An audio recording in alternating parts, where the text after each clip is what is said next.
তাহলে এই blood transfusion এটা জাস্ট এমনি একটু লিখলাম যে আসলে ব্লাড ট্রান্সফিউশন কোনো নতুন কিছু না। 1818 এ আপনার প্রথম সাকসেসফুল ব্লাড ট্রান্সফিউশন করা হয়েছে।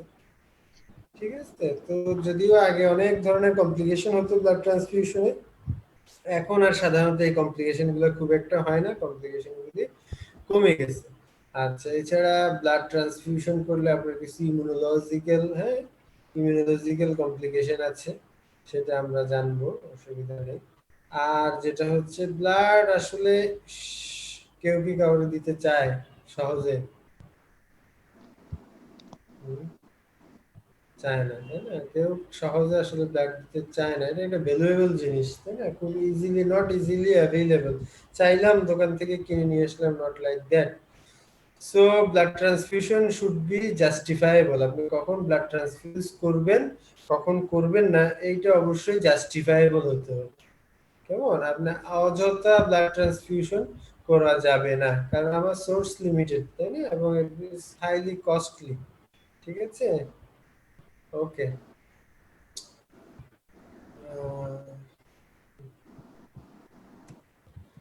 এটার দরকার নেই, হিস্ট্রি অফ ব্লাড ট্রান্সফিউশন একটু দেখতে পারেন আপনারা। 1492 তে পোপ ইনোসেন্ট 8, ওনার নাম ছিল ইনোসেন্ট 8, কেমন? একটা স্ট্রোক ছিল, এবং তখন দেখেন কি করছে, receive a blood transfusion from 3 10 years old boys। হ্যাঁ, all 3 boys died as did the pope later that year। মানে তিনটা মানুষের বাচ্চা, তিনটা 10 বছরের বাচ্চার রক্ত নিয়ে ওনার শরীরে দেওয়া হয়েছে, কিন্তু উনিও বাঁচে নাই, ওনার ওই বাচ্চাগুলোও বাঁচে নাই। তাই না? তো এইটা আসলে দেখেন ব্লাড ট্রান্সফিউশনের চিন্তা মানুষের মাঝে আসছে কিন্তু অনেক আগে, 1492 সাল, না? অনেক আগে, প্রায় 600 ইয়ার্স অ্যাগো, 500। আচ্ছা যাক, এগুলো আসলে খুব বেশি থেকে দরকার নেই, এগুলো আমরা যাব না, এগুলো হিস্ট্রি দেখে লাভ নাই, ইতিহাস। ব্লাড দেওয়ার আগে এই জিনিসটা সবার আগে দিলাম কি জন্য, কারণ আপনাদেরকে যখনই ব্লাড ট্রান্সফিউশন পরীক্ষায় আসবে বা ধরবে, এই প্রশ্নটা ডেফিনেটলি করবে করবে এবং করবেই। কেমন? এই জন্য সবার আগে এই জিনিসটা দিলাম যে একটা ব্লাড দেওয়ার আগে কি কি দেখে নিতে হয়, ব্লাড দেওয়ার আগে কোন কোন ডিজিজ গুলো স্ক্রিনিং করতে হয়। আমরা বলি না স্ক্রিনিং এন্ড ক্রস ম্যাচিং, কেমন? শব্দটা শুনছেন আপনারা, ক্রস ম্যাচিং এবং স্ক্রিনিং? এই শব্দটার সাথে পরিচিত তো নাকি, ক্রস ম্যাচিং এবং screening and cross matching? Hello, শুনতে Yes, পাচ্ছেন? sir. হ্যাঁ, আপনারা কি এই শব্দটার সাথে পরিচিত কিনা, ক্রস ম্যাচিং এবং স্ক্রিনিং? Yes, sir. জি স্যার। আচ্ছা, তাহলে এই যে স্ক্রিনিং যে আমরা করি, এই স্ক্রিনিং এ আপনার ক্রস ম্যাচিং মানে হচ্ছে এবিইউ গ্রুপ এবং আপনার আরএইচ পজিটিভ নেগেটিভ, এখানে কোনো রিঅ্যাকশন হচ্ছে কিনা সেটা কনফার্ম করছে, কেমন?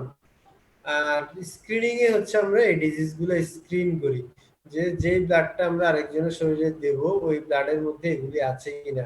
যেমন কি কি, hepatitis B, C, HIV, syphilis, এই চারটা কথা বলতে পারলে enough. Hepatitis B, C, HIV, syphilis, এবং গভর্নমেন্ট স্ক্রিনিং এ সম্ভবত ম্যালেরিয়াটাও দেখা হয়, আই ডোন্ট শিওর।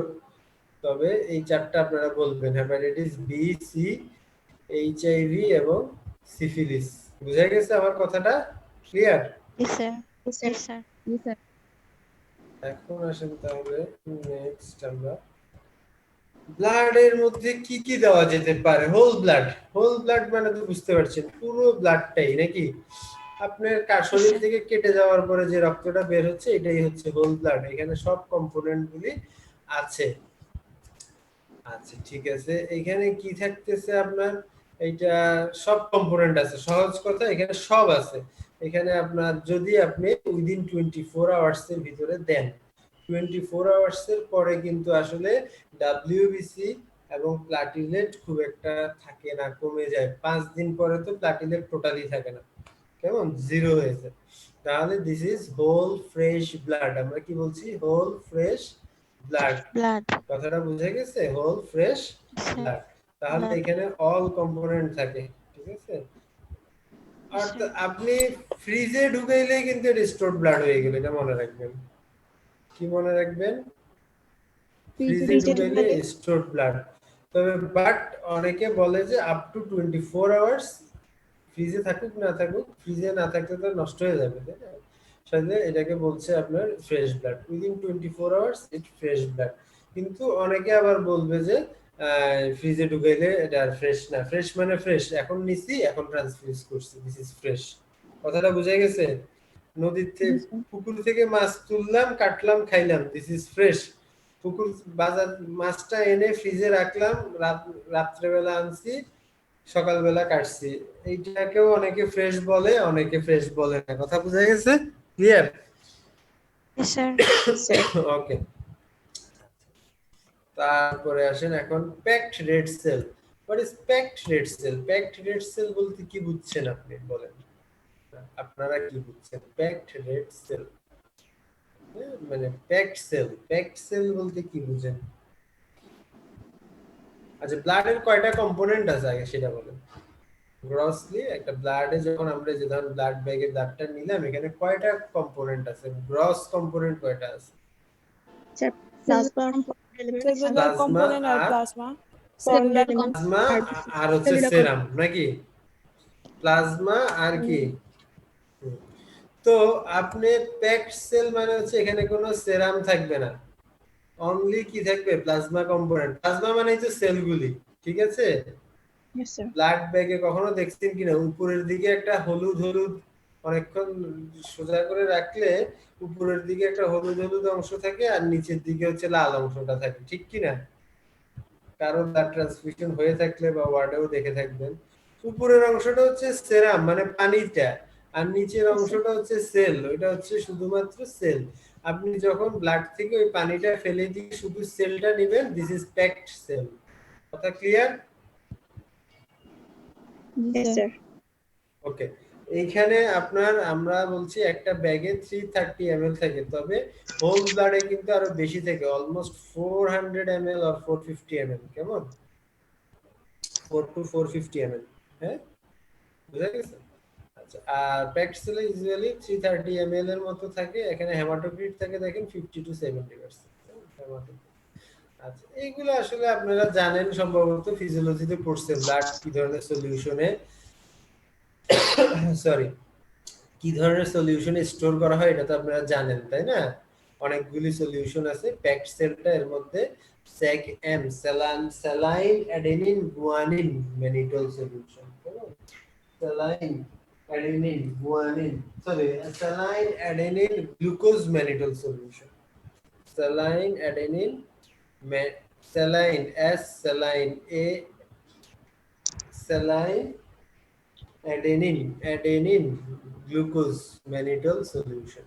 আচ্ছা, এটার সেলফ লাইফ দেখেন 5 উইকস পর্যন্ত রাখা যায়, 2 to 4 ডিগ্রি সেলসিয়াস টেম্পারেচারে 5 উইকস পর্যন্ত রাখা যায়।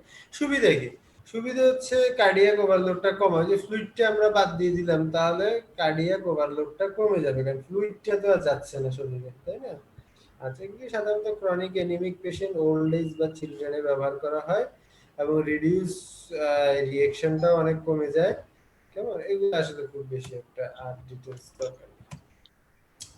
দিস ইজ প্যাকড সেল, কোনো ধরনের কোনো কিছু নাই, কেমন? কোনো শুধুমাত্র লাল, উপর কোনো ইয়েলোইশ যে সেরামটা সেটা কিন্তু এখানে নাই। এটা একটা স্যাম্পল আর কি, এটা আসলে রিয়েল ব্লাড ব্যাগ না, এটা একটা ডায়াগ্রাম। এখন আসেন fresh frozen plasma. Fresh frozen plasma অর্থাৎ নামেই বলে দিচ্ছে, প্লাজমাটাকে নিলাম, ফ্রোজেন করলাম, তারপরে ট্রান্সফিউজ করলাম, this is fresh frozen plasma. কথাটা বুঝে গেছে? একটা ব্লাড নিলাম, ফ্রেশ ব্লাড, ফ্রেশ ব্লাড হইতে হবে। 5 দিন পুরানা ব্লাড থেকে আপনি ফ্রেশ ফ্রোজেন প্লাজমা পাবেন না, কেমন? এটা আপনাকে ফ্রেশ ব্লাড হইতে হবে। ফ্রেশ ব্লাড থেকে আমি অনলি প্লাজমা আলাদা করে ফেললাম। এখানে কি আছে দেখেন, অনলি এখানে আপনার এই যে দেখেন ছবিটাকে দেখেন, এই দেখতে পাচ্ছেন সেলুলার কম্পোনেন্টটা এখানে নাই, এখানে ওই যে ফ্লুইডটা আছে। কেমন? কি আছে এখানে? অনলি ওই ফ্লুইডটা আছে। কেমন? আচ্ছা, তাহলে এইটা ছিল সেল, প্যাকড সেল, আর এটা হচ্ছে অনলি প্লাজমা। কেমন, কথাটা বুঝা গেছে? আচ্ছা ঠিক আছে। তাহলে এইটা ফ্রেশ ব্লাড থেকে নেওয়া হবে। দেখেন আগেরটা স্টোর করছি আমরা positive cell temperature 2 to 6 degree, আর এইটার স্টোরেজ দেখেন -40 to -50 degree. That's why it is frozen. That's why ওর নামটা হচ্ছে ফ্রোজেন। কেমন, এই ফ্রোজেন অবস্থায় না রাখলে এটা আপনার নষ্ট হয়ে যাবে। এবং দেখেন এই টেম্পারেচারে 2 ইয়ার্স পর্যন্ত রাখা যায়। 2 ইয়ার্স আপনি প্লাজমাটা যখন ফ্রেশ ফ্রোজেন করে ফেলবেন, এটা 2 ইয়ার্স পর্যন্ত আপনি রাখতে পারবেন। ফ্রেশ মানে কিন্তু প্লাজমাটা এখন বানাইছি তা না।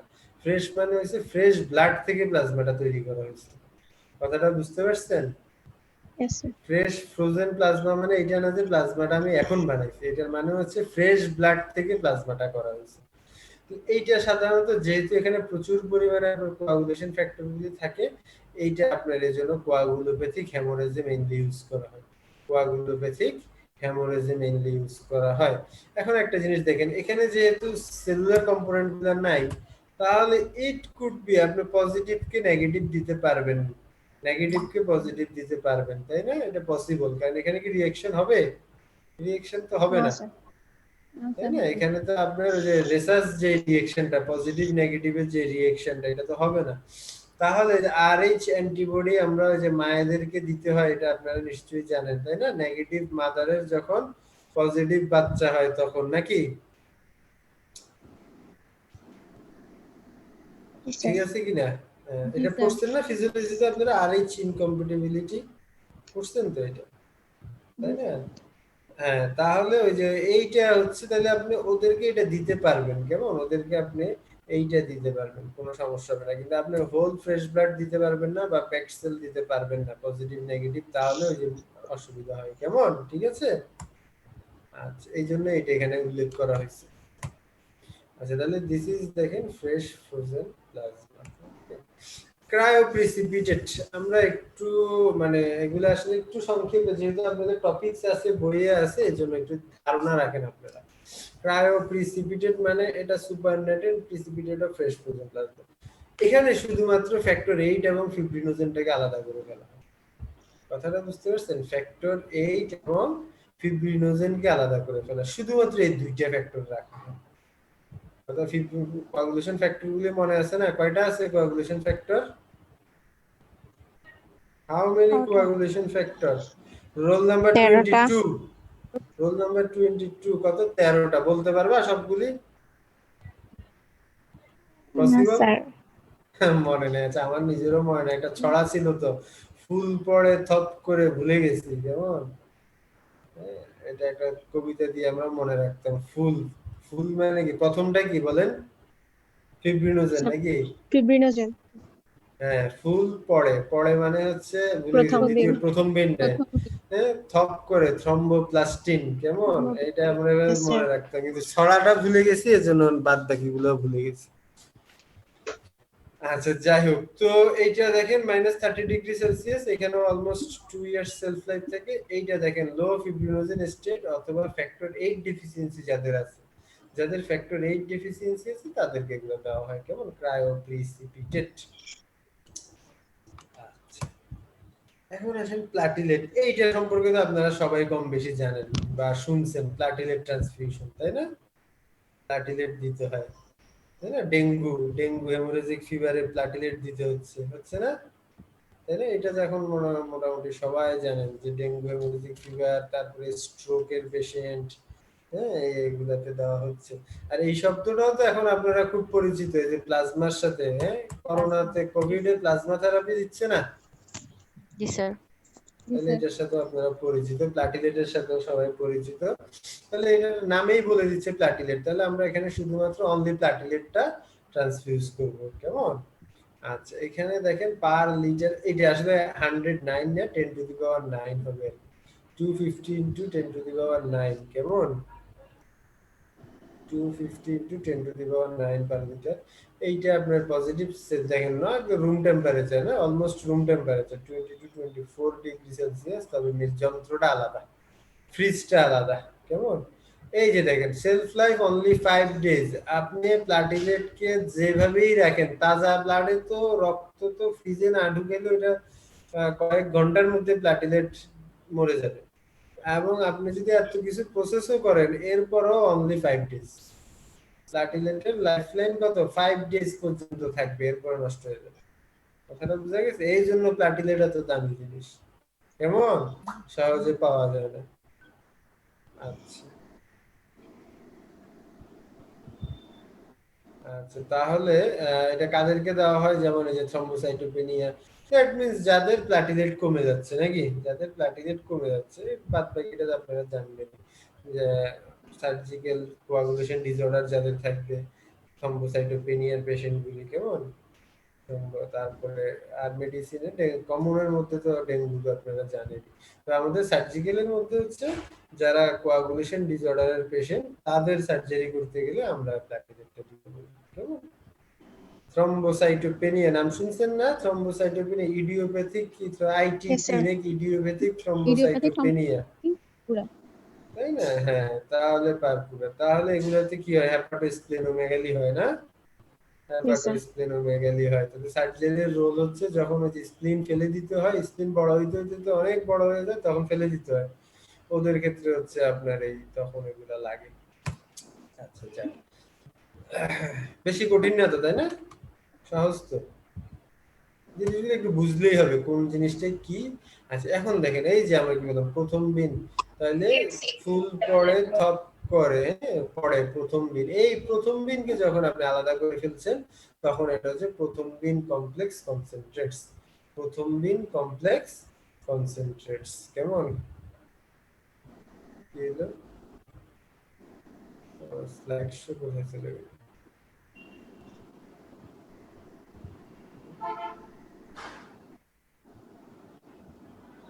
স্লাইডটা কি আপনারা দেখতে পাচ্ছেন? জি স্যার। না, তা আমি তো দেখতে পাচ্ছি না। আমার এখান থেকে আবার কোথায় চলে গেল? আচ্ছা, এখন দেখতে পাচ্ছেন? জি স্যার। দেখা যাচ্ছে? হ্যাঁ, আমিও দেখতে পাচ্ছি। Okay. আচ্ছা ঠিক আছে। তাহলে যখন আমরা প্রথম বিনটা আলাদা করে ফেলছি, দিস ইজ প্রথম বিন কমপ্লেক্স কনসেন্ট্রেট। এখানে কি কি থাকে দেখেন, ফ্যাক্টর 2, 9 and 10। 2, 9 and 10। আচ্ছা বলেন তো ভিটামিন কে ডিপেন্ডেন্ট ফ্যাক্টর কোনগুলি? 2019 মনে আছে? Vitamin K dependent factor 279 279। তাহলে এই যে এখন মনে রাখেন, ওই ভিটামিন কে ডিপেন্ডেন্ট যেগুলি সেগুলিকেই বলছে প্রথম বিন কমপ্লেক্স কনসেন্ট্রেট, কেমন। তাহলে factor 7 may be included or produced separately. তাহলে এই প্রথম বিন কমপ্লেক্স বলতে আসলে আমরা ওই ভিটামিন কে ডিপেন্ডেন্ট ফ্যাক্টরগুলোকেই বুঝি। 2, 7, 9, 10। এটা হচ্ছে দেখেন indicated for the emergency reversal of anticoagulant therapy. একটা রোগী মনে করেন ওয়ারফেরিন থেরাপিতে আছে, কিন্তু ওর এখন হঠাৎ করে আনকন্ট্রোল হ্যামোরেজ হচ্ছে, একটা মেজর একটা ইমার্জেন্সি সার্জারি তার করতে হবে, তাইলে করা যাবে যে রোগী অ্যান্টিকোয়াগুলেন্ট থেরাপি পাচ্ছে? তার তো আপনার ব্লিডিং বন্ধ হবে না, No. হবে? না স্যার। তাহলে এই অ্যান্টিকোয়াগুলেন্ট থেরাপিটাকে রিভার্স করার জন্য আপনি দিলেন প্রথম দিন। তাহলে আপনি কোয়াগুলেশন ফ্যাক্টর ঢুকাইলাম আমি, কেমন। তাহলে অ্যান্টিকোয়াগুলেন্টকে নিউট্রালাইজ করার জন্য আমি কোয়াগুলেন্ট দিলাম। কথাটা বুঝে গেছে, কেমন। এখন আসেন আরেকটা মজার জিনিস আমরা বলবো। আচ্ছা, এ কেমন হয় বলেন তো? মনে করেন এটা কাকে দেখা যাচ্ছে? 24 মনে করেন আপনার একটা অপারেশন হবে 3 মাস পরে, হ্যাঁ কথার কথা বলছি, বা আপনার একটা অপারেশন হবে কিছুদিন পরে। ওকে, আমরা তো ব্লাড ট্রান্সফিউজ করি, আমরা ইলেকটিভ মানে আমরা ব্লাড ডোনেট করি না, করি কিনা? Yes, sir. ব্লাড ডোনেট করে আমার তো আমি তো এটা রিকভারি করে ফেলছি, তাই না? রিকভারি করছি কিনা আবার? আচ্ছা, হচ্ছে স্যার 3 মাস। 3 মাসের মধ্যে আমরা বলি যে না দেওয়ার জন্য, কিন্তু রিকভারি আসলে আরো আগেই হয়ে যায়। রিকভারি আপনার এটা 1 থেকে 3 মাসের মধ্যেই হয়ে যায়। তো এখন এই কেমন হবে ব্যাপারটা? মনে করেন আমার অপারেশন হবে আসলে 1 মাস 1.5 মাসও না, অনেক সময় 1 মাস বলে, 3 সপ্তাহ থেকে 1 মাসের মধ্যে রিকভারি আসলে হয়ে যায়। তারপরেও সেফটি পারপাসে সবসময় বলে যে 3 মান্থসের ভিতরে আর ডোনেশন না দেওয়ার জন্য। আচ্ছা, এখন মনে করেন কেমন হয় ব্যাপারটা যে আমার অপারেশন হবে, আমি অপারেশনের 3-4 সপ্তাহ আগে একটা ব্লাড দিয়ে দিলাম, আমি আমার ব্লাডটা দিয়ে দিলাম, এটা প্রিজার্ভ করে রাখলাম, পরবর্তীতে অপারেশনের আগে আমাকে আবার অপারেশনের সময় আমার ব্লাডটাই আমাকে দিল। Is it possible? স্যার আপনার কোশ্চেনটা শুনে নিন স্যার। কোশ্চেনটা শুনে নেন। মনে করেন আমার একটা অপারেশন হবে, আমি অপারেশন হবে আমার 1 মাস পরে একটা অপারেশন হবে, তো এখন তো আমার ব্লাড লাগছে না, আমার ব্লাডটা কখন লাগবে? অপারেশনের 1 সময় মাস লাগবে পরে। নাকি পরে লাগবে?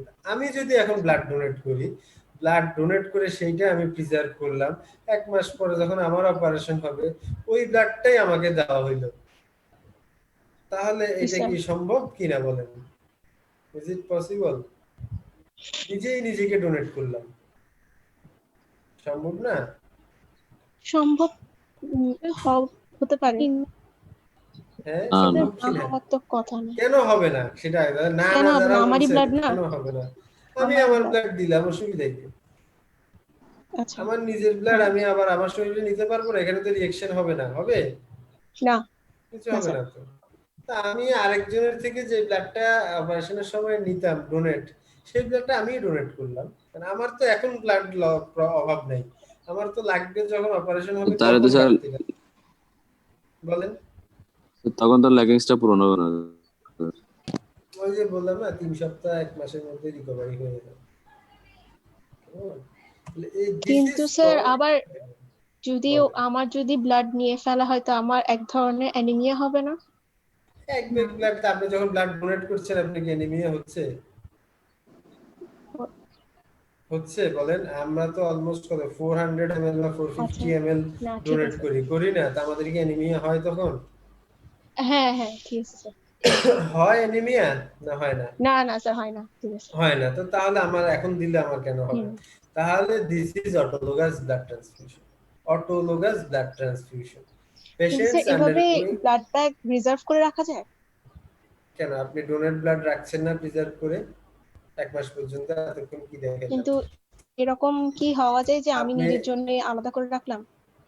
এই যে এটা আপনার হোল, এটা আমরা কি দেখাচ্ছে, এই যে প্যাকড সেল, হ্যাঁ আপনি তো সেলফ লাইফ 5 উইকস, 5 উইকস হচ্ছে সেলফ লাইফ, থাকতে না পারছেন স্যার না কিন্তু 5 এখন উইকস যদি পর্যন্ত? হ্যাঁ, অন্য কেউ যদি এমার্জেন্সি ওর অন্যটা জন্য যদি লেগে যেত? হ্যাঁ, অন্যের আরেকজনের ব্লাড যদি আমি রাখতে পারি 1 মাস, তো আমার নিজেরটা কেন পারবো না? জি স্যার। নাকি জি স্যার। ব্যাপারটা আপনি এভাবে চিন্তা করেন, 1 মাস পরে আমার একটা জায়গায় 1 লাখ টাকা লাগবে, আমি এখন টাকাটা সঞ্চয় করে রেখে দিলাম, 1 মাস পরে আমি ওই যে মাটির ব্যাংক ভেঙে টাকাটা বের করলাম, বের করে সেটা জি খরচ স্যার। করলাম, ঠিক আছে আরেকজনের স্যার। কাছে হাত না পেতে নিজের টাকাটা ওখানে ভাঙিয়ে বের করলাম, এইটাই আর কি। তাহলে this is autologous blood transfusion. কেমন? যদিও দিস ইজ নট ওয়াইড, মানে খুব বেশি প্র্যাকটিস আসলে হয় না, তবে বাইরের দেশে উন্নত বিশ্বে এখন কিন্তু এটা ওরা মানে ইউজ করছে এই পদ্ধতিটা। কারণ আমি আরেকজনের থেকে কেন নিব, আমি নিজেরই যখন দেওয়ার সুযোগ আছে, তাই না? নিজেরই যখন দেওয়ার সুযোগ আছে, তো এইটা তো আসলে ইমার্জেন্সি সিচুয়েশন বা এই সময় করা সম্ভব না, it could be possible only during elective surgery, তাই না? যদি ইলেকটিভ কোনো সার্জারি হয় then it could be possible, otherwise it could not be possible. Okay. আচ্ছা, আরেকটা জিনিস ওনারা চেষ্টা করছে যেটা আসলে এগুলো আমাদের পক্ষে এখনো সম্ভব না, সার্জারি করার সময় আমাদের যে ব্লাডগুলি লস হচ্ছে, এই ব্লাডগুলি ওনারা বলছে এমন কিছুতে আমরা নিচ্ছি যেটাকে ওনারা সেল সেভার বলছে, সেখানে নিব, নিয়ে এটাকে ধুয়ে পরিষ্কার করে আবার ওই ব্লাডটা ট্রান্সফিউজ করব। কথাটা বুঝছেন কিনা? সোজা কথা হচ্ছে, আমার অপারেশনের সময় আমরা, আপনারা থিয়েটারে কখনো দেখছেন কিনা যে আমরা এই জারের ভিতরে সাকার জারের সাকশন দিয়ে জারের ভিতরে নেই না ব্লিডিং গুলি, তাই না? তো সেইটাকে যদি আমি একটা মেশিনে ঢুকাইয়া ওয়াশ করে পরিষ্কার করে নিতে পারি, তাহলে তো এটা আবার দেওয়া সম্ভব, তাই না? কারণ ওখানে তো সেল গুলি, কম্পোনেন্ট গুলি তো ইনট্যাক্ট আছে, তখন আছে না? আমার সেল বলেন, কোয়াগুলেশন ফ্যাক্টর বলেন, সেগুলি তো তখনও আছে, তাই না? আছে না? ওগুলি তো নষ্ট হয়ে যাবে। তাহলে এইটাই হচ্ছে, যদিও এগুলি এখনো ওইরকম ভাবে প্রচলিত না, তবে তারা চেষ্টা করছে, কারণ ব্লাড যেহেতু পাওয়া যায় না। হ্যাঁ। আচ্ছা, তাহলে এখন যেহেতু আসেন, তাহলে এতক্ষণে যে এত কথা বললাম যে যেহেতু আমাদের ব্লাড নিয়ে এত সংকট, তাহলে ব্লাড নিশ্চয়ই যখন তখন ট্রান্সফিউজ করা যাবে না, তাই না? তাহলে ব্লাড ট্রান্সফিউজ করতে হলে কিছু ইন্ডিকেশন লাগবে, ঠিক কিনা? কিছু ইন্ডিকেশন লাগবে। তো so what are the indication of blood transfusion? প্রথম কথা হচ্ছে blood transfusion should be avoid if possible. আপনি ব্লাড ট্রান্সফিউশন, কারণ এগুলি বিভিন্ন কমপ্লিকেশন আছে, ইমিউনোলজিক্যাল কমপ্লিকেশন আছে, এই যে কিছু ডিজিজ ট্রান্সমিট হয়, কস্টলি, কেমন, সেই জন্য আপনি চেষ্টা করবেন ব্লাড ট্রান্সফিউশন না করার জন্য। তবে এখন কখন করতে হবে আপনাকে, একটা জিনিস হচ্ছে একটা অ্যাকিউট ব্লাড লস হচ্ছে, তাহলে আপনি যেটা করতে হবে, এখন হঠাৎ করে হেমোরেজ হচ্ছে, ব্লিডিং হয়েছে, একটা অ্যাক্সিডেন্ট হয়েছে, তার অনেক রক্ত যাচ্ছে, তাকে তো ব্লাড ট্রান্সফিউজ করতেই হবে, তাই না? আচ্ছা, আরেকটা আমরা কখন করতে পারি, ইলেকটিভ সার্জারি। সার্জারি করার আগে দেখা যাচ্ছে পেশেন্টে এনিমিক, তাহলে তো এনিমিক থাকলে তো অক্সিজেনেশন ভালো হবে না, হিলিং ভালো হবে না, তাহলে প্রি অপারেটিভ এনিমিয়া থাকলেও আমরা একটু ব্লাড ট্রান্সফিউশন করব। কথাটা বুঝে গেছে? আচ্ছা, এছাড়া আপনার যে যারা সিমটোমেটিক ক্রনিক এনিমিয়া আছে, হ্যাঁ, এদের ক্ষেত্রে আপনার যদি আপনার ব্লাড ট্রান্সফিউশন করতে পারেন, অথবা ওদের যদি সার্জারি লাগে তাদেরকেও ব্লাড ট্রান্সফিউশন দিতে পারেন। তাহলে একটা হচ্ছে অ্যাকিউট ব্লাড লস, আর একটা হচ্ছে peri operative anaemia. Peri operative anaemia, কেমন? পেরি অপারেটিভ, আপনার হচ্ছে পেশেন্ট আগে চেয়ে এনিমিক ছিল না, বাট এখন হঠাৎ করে মানে অপারেশনের সময় অনেক ব্লাড লস হয়েছে, এখন পেশেন্ট এনিমিক হয়ে গেছে, তাহলে ওকেও তো ব্লাড দিতে হবে, হবে না? তাহলে পেরি অপারেটিভ এনিমিয়া। আর হচ্ছে প্রিভিয়াসলি আগে থেকেই ক্রনিক এনিমিয়া আছে, তাদের ক্ষেত্রে অপারেশন হবে, তাহলে তাকেও আপনি দিতে পারেন। তাহলে acute blood loss, peri operative anaemia, symptomatic chronic anaemia. কেমন, বুঝে গেছে ইন্ডিকেশন অফ ব্লাড ট্রান্সফিউশন? এখন আসেন, ব্লাড কত হইলে ব্লাড দেব, হিমোগ্লোবিন লেভেল কত থাকলে আমরা ব্লাড দেব? ট্রেডিশনালি এই জিনিসটা ছিল যে একসময় এনিমিয়ার তো একটা লেভেল আছে, আছে না? 6ও এনিমিয়া, 10ও এনিমিয়া, 11, তাই না? এটাও তো এনিমিয়া, 8ও এনিমিয়া। 710, হ্যালো, হ্যাঁ, আমি ক্লাস নিচ্ছি, বলো। এই আছে, ওখানে থাক না, 400 10 মিনিট লাগবে। আচ্ছা, তো তাহলে কথাটা বুঝে গেছে তো, acute blood loss, peri operative anaemia, অথবা প্রিভিয়াসলি সিমটোমেটিক ক্রনিক এনিমিয়ার পেশেন্ট, ওর সার্জারি হবে, তাহলে ওর ক্ষেত্রেও লাগবে। কেমন, কথাটা বুঝে গেছে? আচ্ছা, তারপরে আসে হচ্ছে কি হলো, এটা চেঞ্জ হচ্ছে। এখন আসে তো আমরা যেটা বলছিলাম যে হিমোগ্লোবিন লেভেল কত হইলে তাহলে দেব, 6ও এনিমিয়া, 7ও এনিমিয়া, 8ও এনিমিয়া, তাই না? হিস্টোরিক্যালি আগে আমরা যেটা বলতাম যে পেশেন্টের মোর দেন 10 থাকতে হবে সার্জারি করতে হলে, একটা মেজর সার্জারি বা একটা বড় সার্জারি করতে গেলে পেশেন্টের মোর দেন 10 হিমোগ্লোবিন, মোর দেন 10 গ্রাম পার ডিএল থাকতে হবে। তাহলে ওটা না থাকলে ট্রান্সফিউশন করে ওটাকে মোর দেন 10 বানাইতে হবে। This is historical. এখন কিন্তু আমরা সেটা আর বলছি না, এখন বলছি আপনার 6 gram per dL is acceptable. 6 গ্রাম, তাহলে দেখেন কত নেমে আসছে ভ্যালুটা, কোথায় 10 আর কোথায় 6, তাই না? 6 gram per dL is acceptable কখন? Who are not active bleeding, যাদের অ্যাক্টিভ ব্লিডিং নাই, not about to undergo major surgery, not symptomatic, যার কোনো সিমটম নাই, যার কোনো মেজর সার্জারি হবে না, যার কোনো অ্যাক্টিভ ব্লিডিং নাই, তার জন্য 6 ইজ এনাফ। যার কোনো সিমটম নাই, যার কোনো মেজর সার্জারি হবে না, যার কোনো আপনার কি হবে না, অ্যাক্টিভ ব্লিডিং নেই, তার জন্য 6 এনাফ। কথা বুঝে গেছে? তাকে আসলে ব্লাড ট্রান্সফিউশন করা লাগে না। আচ্ছা, ওনারা একটা কথা বলছে যে পেরিঅপারেটিভ ব্লাড ট্রান্সফিউশন ক্রাইটেরিয়া বলছে, যদিও আসলে এটা ঠিক ইন্ডিকেশন না, এটা হচ্ছে ওনারা ব্যাখ্যা দিছে, সেটা হচ্ছে আপনার লেস দেন 6 থাকলে আপনি ট্রান্সফিউশন করলে পেশেন্টের বেনিফিট হবে। সো আপনি লেস দেন 6 পেলে আপনি ট্রান্সফিউজ করবেন। কেমন, যে কথাটা আমি একটু আগে বললাম, 6 to 8, 6 to 8 হচ্ছে আপনার যে ট্রান্সফিউশন আপনি করবেন কখন, যদি পেশেন্টের ব্লিডিং থাকে অথবা একটা সার্জারি হবে তখন আপনি করবেন 6 to 8। যদি হিমোগ্লোবিন আমরা করি না ফিট অপারেশনের আগে তো ফিটনেস দেখি, সিবিসি করি, সিবিসি করলে তো হিমোগ্লোবিন দেখতে পাচ্ছি। যদি 6 to 8 থাকে তাহলে আপনি ট্রান্সফিউশন করবেন কখন, যদি পেশেন্টের অ্যাক্টিভ ব্লিডিং থাকে অথবা পেশেন্টের একটা বড় অপারেশন হবে, তাহলে আপনি হচ্ছে আগে থেকে ট্রান্সফিউশন দিতে পারেন। কেমন? স্যার আর অডিওটা যদি ডিস্টার্ব হচ্ছে, একটু আবার রিপিট করবেন প্লিজ। মনিটরে দেখা যাচ্ছে তো ট্রান্সফিউশন 6 to 8 যদি হয় স্যার হিমোগ্লোবিন লেভেল, তাহলে আপনি ট্রান্সফিউশন নরমালি করবেন না, কিন্তু কখন করবেন, যদি পেশেন্টের ব্লিডিং থাকে অথবা পেশেন্টের কোনো সার্জারি হবে, বড় সার্জারি হবে। কেমন? আর মোর দেন 8 থাকলে বলছে আসলে ট্রান্সফিউশনের কোনো প্রয়োজন হয় না। মোর দেন 8 যদি হিমোগ্লোবিন থাকে এটা যথেষ্ট। কেমন? কোনো ট্রান্সফিউশনের প্রয়োজন হয় না। হ্যাঁ, in the absence of other risk factor. এখন একটা পেশেন্টের ক্রমাগত ব্লিডিং হচ্ছে বা অনেক বড় একটা অপারেশন হবে, ওখানে প্রচুর ব্লাড লস হবে, তাহলে তো আপনাকে দিতেই হবে, তাই না? অথবা পেশেন্টের হেমোরেজিক ডিসঅর্ডার আছে, তাহলে তো আপনাকে দিতেই হবে, তাই না? সেগুলি আলাদা হিসাব।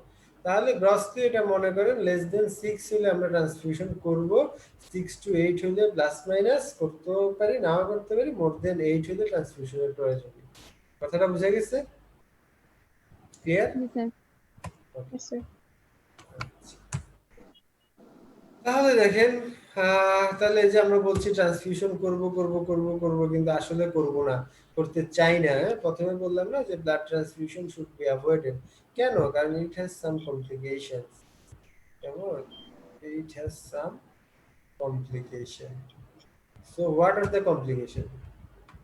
আপনাদের ক্লাস নাই তো না? আমরা তো একটু দেরিতে শুরু করছি মনে হয়, কারণ এটা তো আমার পার্সোনাল আইডি, 40 মিনিট হয় নাই এখনো, তার হইলে তো বন্ধ হয়ে যাবে। আচ্ছা, তাহলে দেখেন ব্লাড ট্রান্সফিউশন অফ কমপ্লিকেশন কি আছে দেখেন, এটাকে আমরা দুই ভাগে ভাগ করছি। একটা বলছি আমরা arising from a single transfusion. হ্যাঁ, একটা একবার ব্লাড দিলেন বা এক ব্যাগ ব্লাড দিলেন, তাতে আপনি হচ্ছে কিছু কমপ্লিকেশন আছে, আর কিছু কমপ্লিকেশন আছে রিলেটেড টু ম্যাসিভ ট্রান্সফিউশন। এখন আমাকে বলেন, হোয়াট ইজ ম্যাসিভ ট্রান্সফিউশন?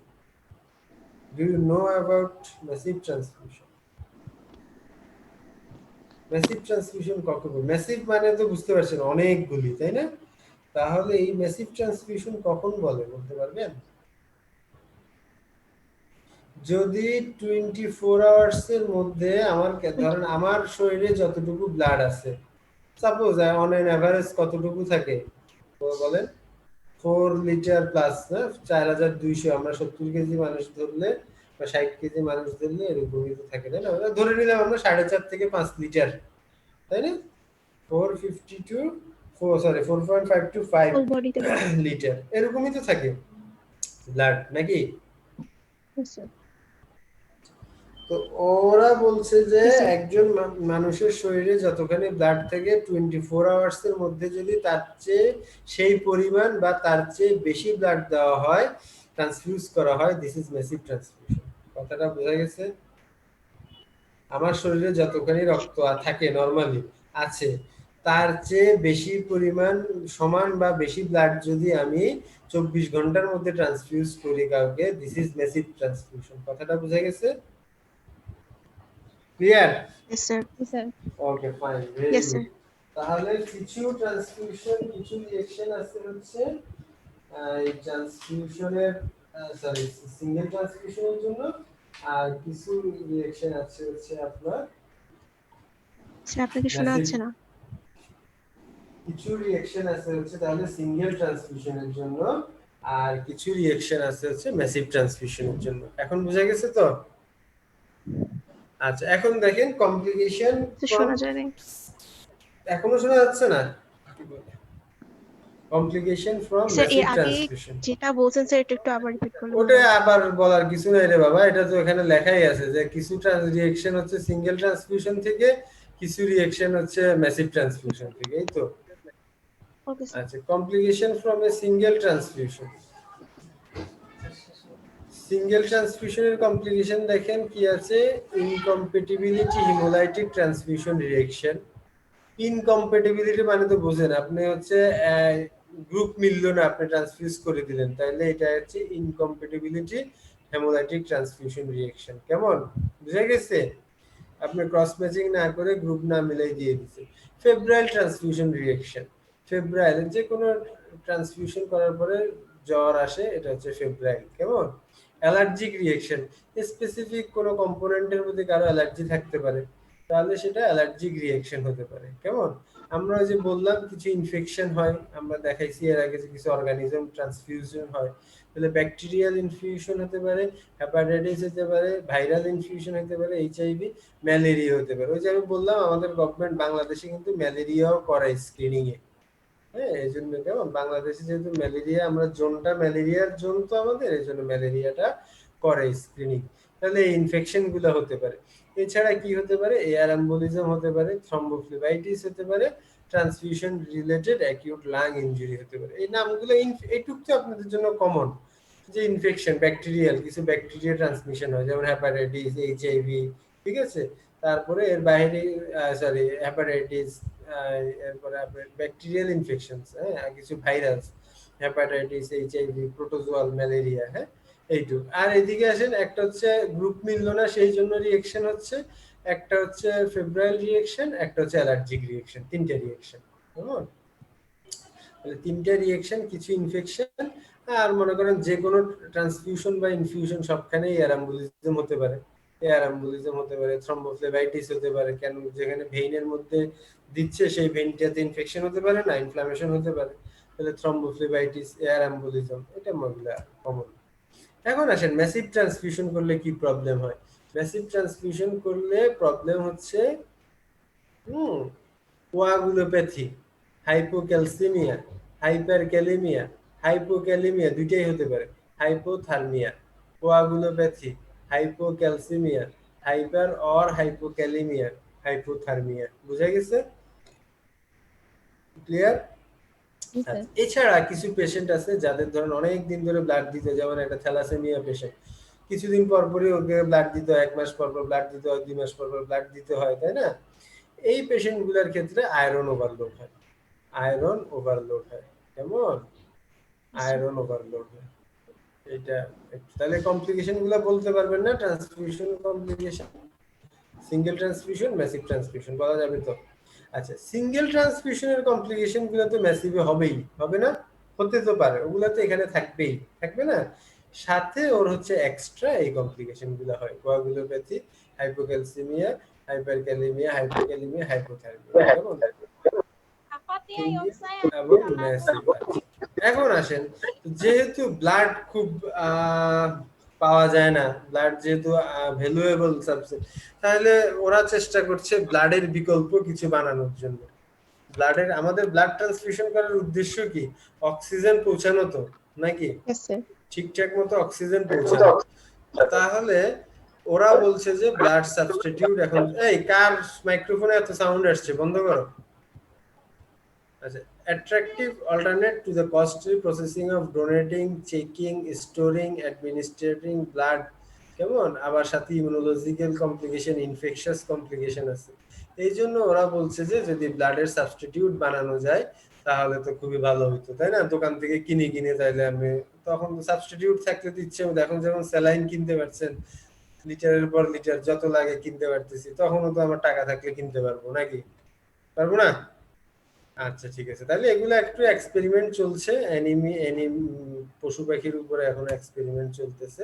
তো একটু জেনে রাখেন যে it could be biomimetic, it could be abiotic. Biomimetic মানে কি, আমার শরীরে যে বায়োলজিক্যাল প্রোডাক্ট সেটার সিমিলার, আর এটা হচ্ছে অ্যাবায়োটিক মানে এটার সাথে না, এটা পুরাটাই আপনার সিনথেটিক তো বটেই, কিন্তু এর সাথে বায়োলজিক্যালি মিলছে না। কেমন?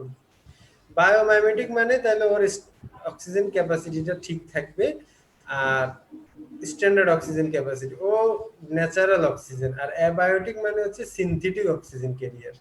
কথাটা বুঝতে পারছেন কি? একটা বায়োমাইমেট্রিক, একটা অ্যাবায়োটিক আছে, এগুলো তো দরকার নাই, এগুলো এমনি জাস্ট ইন্টারেস্ট তো যেহেতু ব্লাড ট্রান্সফিউশন ব্লাড পাওয়া যায় না সবসময় ব্লাডের crisis, so you need to donate blood, save life. ঠিক আছে, সবাই ব্লাড ডোনেট করবেন, সেভ লাইফ করবেন। আপনাদের মধ্যে হাইয়েস্ট কে ব্লাড ডোনেট করছেন কতবার বলেন তো, বলতে পারবেন? কেউ আছেন ব্লাড ডোনেট করছেন? একজনও নাই? 10 বার করছি স্যার, কয়বার? 10 বার। ভেরি গুড সাইমুল করিম, গুড। চাপাবাজি হোক আর সত্যিকারে হোক করছে, ভেরি গুড, আসলে খুব ভালো। আমি 5 বার।